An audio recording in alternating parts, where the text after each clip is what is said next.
Hello there. Two main subjects will be debated by EU leaders today in Brussels, minus the UK of course. One is who will be the next president of the EU Commission, and the other is how to find the money to plug the budget gap when the UK leaves the bloc.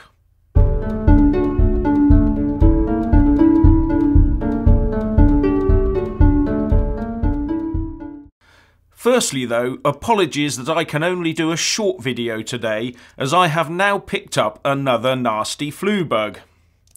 Anyway, according to reports, the EU may have to find as much as 15 billion euros a year in added costs and/or savings for EU 27 member states, or they will have to massively pare back their grand unitary superstate EU plans.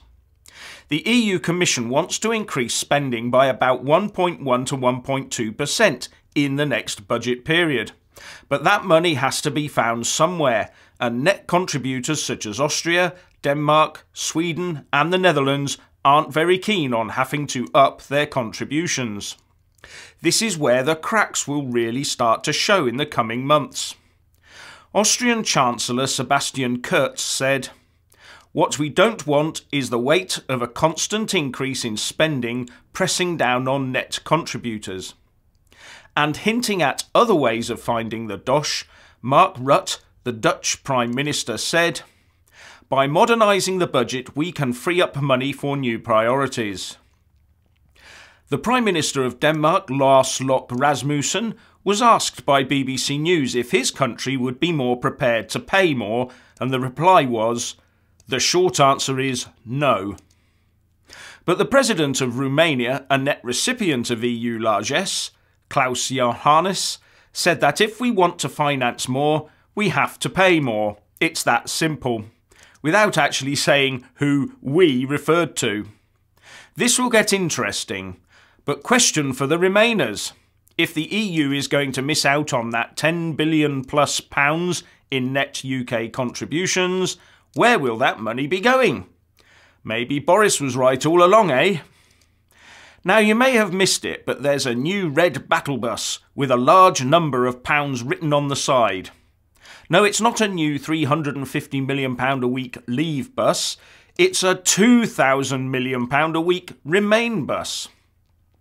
A group called Is It Worth It has taken their bus on a nationwide tour to try and convince the public that Brexit is going to cost the UK economy £2,000 million, that's £2 billion a week. The trouble is that, as far as I can see, the figure is derived from the worst case scenario from the now heavily discredited leaked Treasury reports.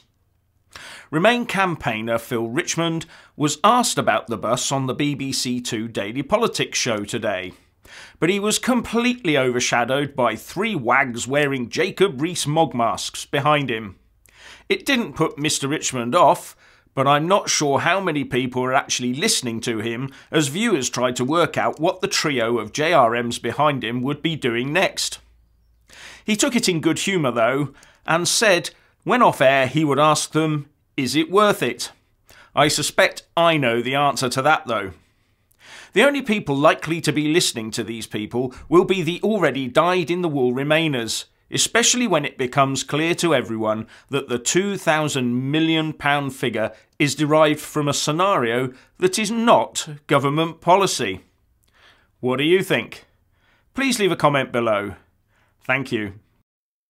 Please do like and share this video, and also subscribe to my channel.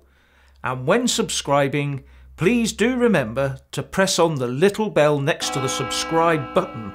That way you'll get an alert every single time I put up a new video.